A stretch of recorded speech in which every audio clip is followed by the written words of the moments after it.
67분입니다. 기사 같이 볼까요? 윤의 최종 진술, 계엄은 대국민 호소다. 윤 대통령 67분 동안 최후 진술이 어제 9시가 넘은 시각 이루어졌습니다. 네, 대체 뭐라고 얘기를 한 건지 궁금하시죠? 그래서 저희가 직접 준비했습니다. 같이 보시죠. 하지만 비상계엄은 범죄가 아니고 국가 위기를 극복하기 위한 대통령의 합법적 권한 행사입니다. 제가 직무에 복귀하게 되면 나중에 또다시 계엄을 선포할 것이라는 터무니없는 얘기도 있습니다. 이미 많은 국민과 청년들께서 나라의 상황을 직시하고 나라 지키기에 나서고 계신데 그런 일을 또 할 이유가 있겠습니까? 상식선에서 간단히 말씀드리겠습니다. 우선 제가 국회의원을 체포하거나 본회의장에서 끌어내라고 했다는 것입니다. 정말 터무니없는 얘기입니다. 준비된 치밀한 작전 계획이나 지침이 없었기 때문에 혼선과 허술함도 있었습니다. 12.3 계엄 선포는 계엄의 형식을 빌린 대국민 호소이고 과거 계엄과는 다른 것이었기 때문입니다. 저는 이미 대통령직을 시작할 때부터 임기 중반 이후에는 개헌과 선거제 등 정치 개혁을 추진하겠다는 계획을 가지고 있었습니다. 개헌과 정치 개혁을 마지막 사명으로 생각하여 87 체제 개선에 최선을 다하고 싶습니다. 부족한 저를 지금까지 믿어주시고 응원을 보내주고 계신 국민 여러분께 진심으로 감사드립니다. 네, 윤 대통령 정치인 체포 의도가 있었다라는 얘기, 정치인 체포 지시를 했다는 얘기 이거 정말 터무니가 없다라고 얘기를 했습니다. 그리고 이 계엄은 앞선에 있었던 다른 계엄들과는 다르다. 이건 대국민 호소로 봐야 되는 거다라고 얘기를 하죠. 그러면서 나는 원래부터 개헌을 하려는 생각이 있었기 때문에 내가 직무에 복귀를 하면 임기 단축 개헌도 하겠다라고 지금 얘기를 했습니다. 일단 이승훈 변호사님. 일단 윤 대통령은 이렇게 얘기를 해요. 나는 정치인 체포 지시를 한 적이 없다. 너무 좀 터무니가 없다라고 좀 얘기를 했습니다. 그러니까 뭐 마지막까지 거짓말하는 거죠. 일단 본인의 거짓말은 둘째치고 부하들의 헌법재판소에서의 진술, 검찰에서의 진술은 다 거짓말인 거잖아요. 윤석열 대통령을 음해하기 위한 탄핵 공작인 거고 야당과 공모한 거잖아요.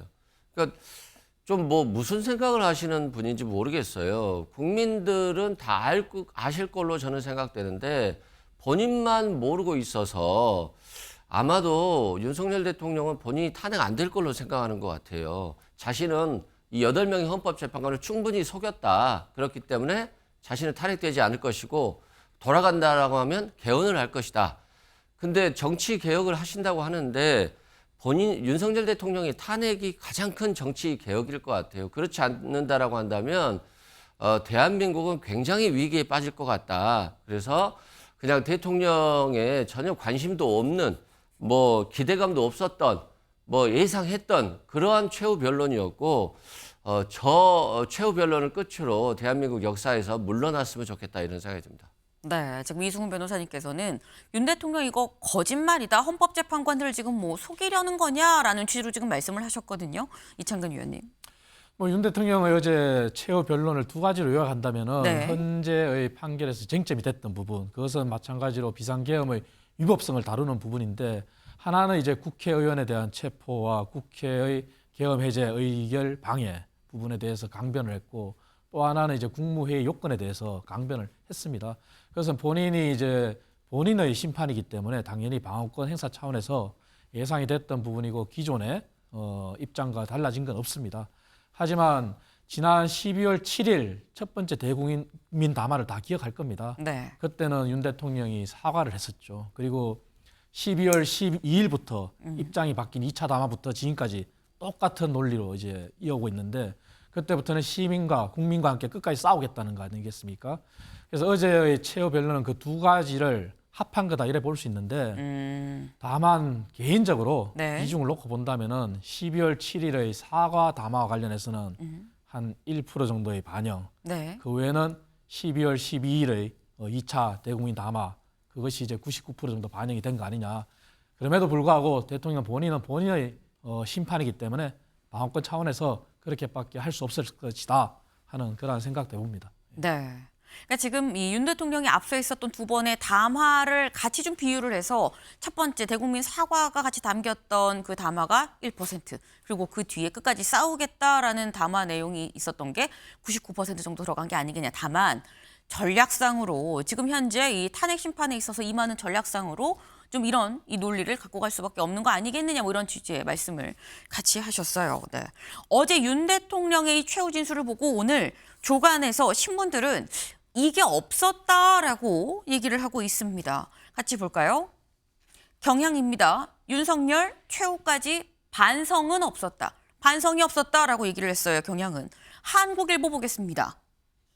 한국일보는 윤 임기 단축 개헌 승복 메시지 없었다. 승복 메시지가 없었다. 동아일보 볼까요? 계엄 선포 사과도 승복 언급도 없었다. 사과도 없었다라고 얘기를 하고 있습니다. 조선일보 보겠습니다. 조선일보는 지금까지 앞에서 보여드린 건 저희가 다 1면 기사였었는데 조선일보는 지금 3면이에요. 조선일보 3면 기사 68분 변론 헌재 결정에 대한 국민 통합 언급이 없었다. 국민을 통합하겠다라는 이런 취지에 통합해야 됩니다. 뭐 이런 얘기가 없었다, 언급이 없었다라는 겁니다. 네, 그러니까 사실상 이 뭐 국민 통합 얘기가 3번 정도 나왔다라는 거 살짝 볼까요? 국민 통합이란 단어가 3번 정도 나오긴 했는데 직무 복귀를 전제로 향후 개헌 그리고 정치 개혁이 추진이 되면 분열된 국민이 결과적으로 통합이 될 것이다라는 취지로 말했기 때문에 엄밀히 말하면 국민 통합해야 됩니다.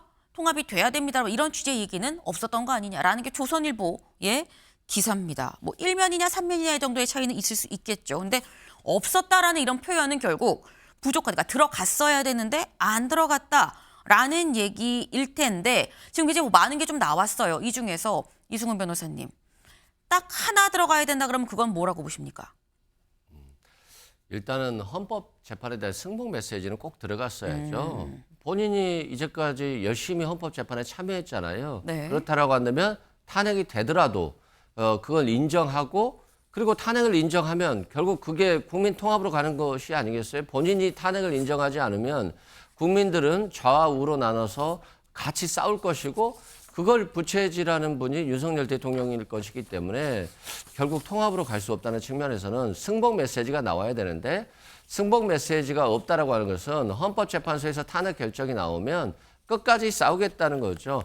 대통령 임기 2년 6개월 내내 야당 대표와 야당과 싸웠고 그래서 이겨보려고 했으나 이기지 못하고 분한 나머지 계엄을 선포했고 그걸로 인해서 자신이 무너졌잖아요. 근데 아직 심판이 KO 선언을 하지 직전인데 본인 증거를 아직도 모르고 끝까지 싸워보겠다라고 하는 것이니까 결국 야당과 싸우고 또 부하들과 싸우고 또 자신을 반대하는 국민과 싸우겠다라고 하는 것이니까 결국 윤석열 대통령의 복귀는 굉장히 되어서는 안 된다라고 하는 걸 헌법재판관들에게 확실하게 이미지를 줬다. 아직도 대통령은 간첩, 그것에 꽂혀 있고 그 간첩은 정말 간첩 행위를 하는 간첩과 야당과 야당을 지지하는 세력까지도 반국가 세력 간첩으로 보고 있다라고 하는 것들이 이 윤석열 대통령의 담화를 통해서 충분히 느껴질 수 있거든요. 그렇기 때문에 굉장히 위험한 사상을 가진 위험한 인물이다. 그래서 꼭 헌법재판소에서 8대 0으로 국민 통합을 위해서 현명한 결정을 내려줬으면 좋겠다 이런 생각이 듭니다. 네, 그러니까 승복 메시지가 들어갔었어야 된다. 꼭 하나를 꼽으라고 한다면 그 말씀을 지금 하셨습니다. 네, 지금 저희가 쭉 조간의 기사들을 쭉 보여드렸는데 다소 조간들은 좀 박한 이런 평가를 지금 내놨습니다. 윤 대통령의 최윤실 뭐가 없었다, 좀 부족했다라는 취지의 지금 얘기였었는데 그동안 저희가 대체 이 최후 진술에 뭐가 들어갈 것이냐라고 얘기를 하면서 임기 단축 개헌 얘기가 들어갈 것이냐 말 것이냐 궁금하다라고 했었는데 요거는 들어갔죠. 근데 여기에 대해서 중앙일보 기사 같이 볼까요? 윤 개헌 꺼내며 여론에 직접 호소. 기각 노린 마지막 카드. 네. 중앙일보는 지금 개헌 얘기를 꺼낸 건 결국 여론에 직접 호소한 거 아니겠느냐, 이거? 기각을 노린 마지막 카드, 윤 대통령의 마지막 카드가 개헌이다라고 지금 제목을 뽑았거든요. 이창근 의원님 동의하십니까? 사실 저는 시기를 놓쳤다고 봅니다. 사실 저 메시지는 국회 탄핵 의결 전에 본인이 이제 12월 7일 날 첫 번째 담화를 했을 때 네. 본인은 사과를 하고 그리고 당에 일임을 하겠다 했지 않습니까? 그러면 그때 본인이 내놓을 메시지가 나는 개헌을 포함한 임기 단축 그리고 당에 일임한 만큼 여야가 함께 논의를 해달라. 그렇게 하고 내려놨었어야 된다고 생각합니다. 하지만 그 실기를 한 상황에서 지금의 헌재 재판의 최후 변론에서 개헌을 했다는 것은 사실 본인은 당연히 복귀를 하겠다. 강한 의욕을 드러낸 거죠. 그리고 헌재를 통한 어떤 조건부 기각을 원했다고 볼 수 있습니다. 그래서 개헌을 할 테니 네. 기각을 해달라. 그리고 개헌과 정치개혁을 통해서 국민 통합을 하겠다 정도를 낸 메시지인데 사실 이것이 법리의 판단에서는 전혀 지장이 없습니다. 다만 여론에 기댈 뿐이죠.